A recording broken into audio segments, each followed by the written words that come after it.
Hi hello வணக்கம். இது உங்கள் சிவி ஜோன் சொல்லரும் எப்படி இருக்கீங்க? இப்போ பார்த்தீங்கன்னா ஒரு சம்பவம் வந்து ரொம்ப வைரலாக போயிட்டுருக்கு. ஐயோ ராணவ் என்னையா இதெல்லாம் அப்படின்ற மாதிரி இருக்குது.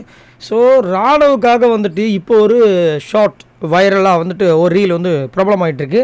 அதில் பார்த்தீங்கன்னா தெலுங்குக்காரங்க வராக, ஹிந்திக்காரங்க வராக, என்ன வராக, எப்படி வராக அப்படி பார்த்தீங்கன்னா கையில் ஒரு போஸ்டரை வச்சுட்டு அதில் பார்த்தீங்கன்னா ஓட் ஃபார் ராணவ்னு சொல்லிட்டு ஒரு போஸ்டர் எத்தனை மாநிலத்தில் எங்கேருந்து போய் இந்த வீடியோ எடுத்தாங்க தெரியல. அங்கெல்லாம் வந்துட்டு கையில் வச்சுன்னு ராணவ் ஆர்மி ஃப்ரெண்ட்ஸ் அப்படின்னு போட்டு இனியா நடக்குது, கால் மிஸ்டு கால் நம்பர் வர போட்டு இதுக்கு வந்து இது பண்ணுங்கன்னு சொல்லிட்டு எல்லாரும் வந்துட்டு கையில் வச்சுருக்காங்க. அவங்கெல்லாம் வந்து உண்மையிலே வந்துட்டு ராணுவ பற்றி பேசுகிறாங்களா இல்லை எழுதி கொடுத்து அதை வந்து படிக்கிறாங்களான்னு தெரியல. இந்த ஒரு வீடியோ வந்து இப்போ வந்து பயங்கர வைரலாக போயிட்டுருக்கு.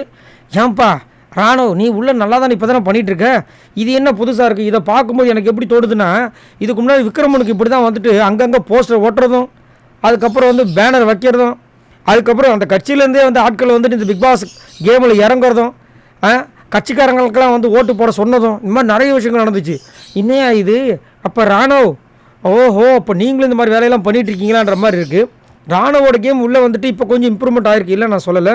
பட் இந்த மாதிரி வேலைகள் பண்ணால் கண்டிப்பாக அவருக்கு ஒரு பெரிய ஒரு பின்னாடி வரும், அது வந்து மாற்றுக்கிறது கிடையாது. ஏன்னா ஆர்கானிக்காக வந்துட்டு இதில் வந்து ஓட்டு வரணும், அப்போ தான் வந்துட்டு அவங்க வந்து உண்மையிலே. ஏன்னா இப்போது போன வாட்டி BB7 டைட்டில் வினராக வந்து அர்ச்சனாவையே இப்போ வந்துட்டு வச்சு கழுவி ஊற்றுறாங்க.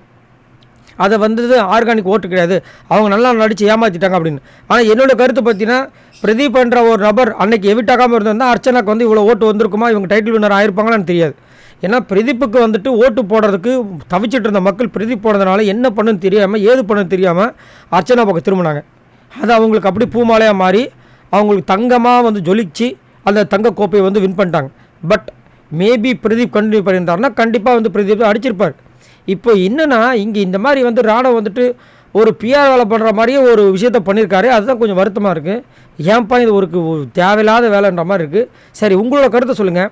இந்த மாதிரி போஸ்டர் அடித்து அதுவும் எங்கெங்கேயோ வந்து அதுவும் பார்த்திங்கன்னா ஒரு இடத்துல வந்து ராணுவை பற்றி பேசினா கூட பரவாயில்ல, சும்மா சிச்சின்னு இருக்காங்க, ஏதோ ஒன்று பேசுகிறாங்க, கையில் ஒரே போஸ்டர். அந்த ஒரே போஸ்டரை அந்த வீடியோ எடுக்கிறவங்க தான் கொடுத்து இப்போ அந்த இவரை பற்றி கொஞ்சம் பேசுங்க அப்படின்னு சொன்ன மாதிரி இருக்குது. ஸோ இதை பற்றி என்ன நினைக்கிறீங்கன்றதை மறக்காமல் கமெண்ட்ஸ் பண்ணுங்கள். பாய் நண்பர்களே.